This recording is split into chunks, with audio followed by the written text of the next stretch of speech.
challenging ones. Yes, victory over the British had brought joy and pride. People still struggled with many problems, and some faced hard times. Among these problems were severe economic issues. Wartime shortages of goods and large scale printing, almost worthless paper money, caused inflation. Inflation sent prices skyrocketing. Many families fell into poverty. Problems also arose in relations that our young country had with other nations. The former colonies were no longer a part of that powerful British Empire. Many other nations now felt free to ignore and even insult the American country. People found it very difficult to adjust to these and other new national problems. So, we're supposed to highlight some issues that might be addressed at the convention. So, obviously, we're going to highlight this word inflation. That's when the value of the money goes down, but prices go up.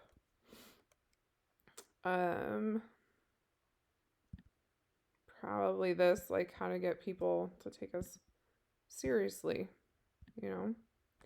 So, definitely highlight economic issues. It's going to be an issue that's going to have to be brought up. Okay, so I've highlighted some of the issues above, and you just need to put it in complete sentences. So you might say something like, people struggled with poverty, prices of goods going up, but lack of money available to them.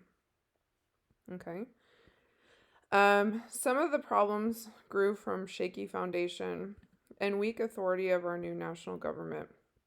The Articles of Confederation created what Americans of 1776 wanted. The national government was weak, and that was on purpose. The 13 governments were strong, so each state was running out its own country.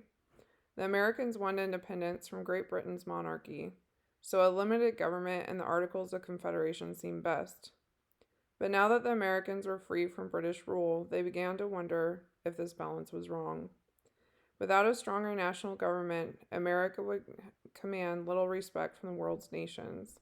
Even Great Britain ignored important clauses of the peace treaty that had ended the revolution. For instance, Britain refused to remove several forts in American territory. So obviously, they're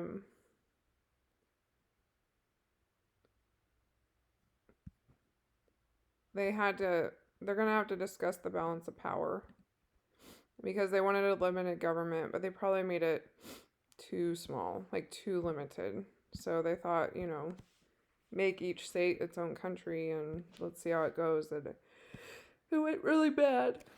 Excuse me. So you can also highlight little respect from the world's nations. So now that we are a new country, we have to, get on the same playing level as everybody else. So what do you think was one of the main problems with the Articles of Confederation? Well, clearly lack of leadership and lack of government control. With each state running its own thing, it's very confusing. And you guys have probably seen that firsthand with COVID. Like I told you, Kansas is a red state, so we really value small government here.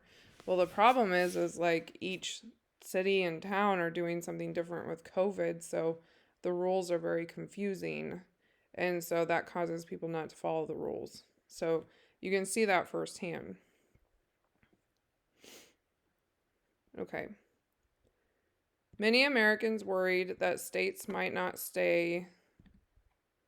I keep doing this. That states might not stay united without stronger authority at a national level. Quarrels were occurring among the states. The states were also displaying a greater independence. Several states refused to pay their taxes to the national government. In 1786, a rebellion of poor Massachusetts farmers broke out. This convinced many frightened Americans the need for a stronger government. Such a government would have had the power to protect the property and maintain law and order. Some, especially fearful Americans, began to talk about returning to a monarchy.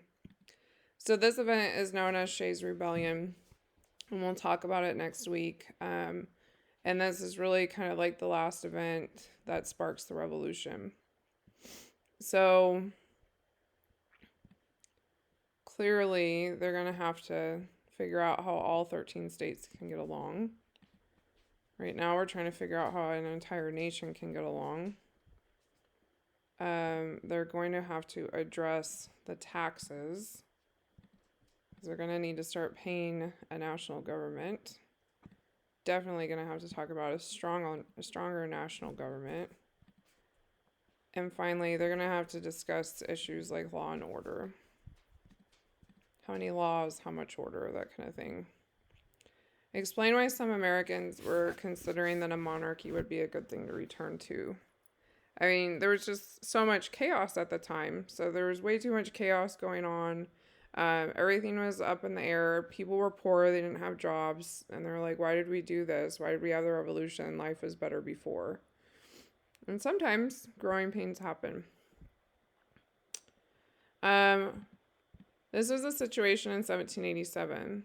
That month, 55 representatives of 12 states met in Philadelphia to consider revising the Articles of Confederation. Rhode Island refused to take part. 4 months later, their work was done. They had written a constitution that would scrap the articles. They created a national government with certain powers over states. They placed a strong executive power in the national president.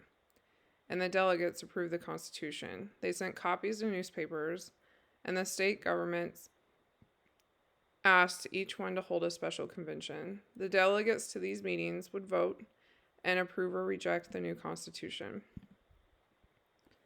So, they told you some of the issues that they addressed in the Constitution there, so let's highlight those issues. How would the Constitution change the Articles of Confederation? So I highlighted up above, it says it created a place in a national government with certain powers over the states and put a strong executive power. So basically, I'll just write this one down. The new Constitution provided a stronger central government and a president. The Constitution also provided federal and state laws. Okay, you can copy that down for that answer, that's fine. Okay, so throughout America, debate began. Should the United States abandon its Articles of Confederation and on the strength of the state's powers, or should America adopt a new constitution? The Great Debate led to first elections in each state and the delegates and conventions for ratifying and approving the Constitution. The debate focused the decisions around these conventions. So what you guys are going to do next week is you're going to act out Shays Rebellion. And then we're going to learn about the first constitutional convention. Usually we do kind of like a big thing for that. I'm going to have to, squelch it down for the hybrid year. But anyway, we're basically learning how we became a country, which I think is pretty cool.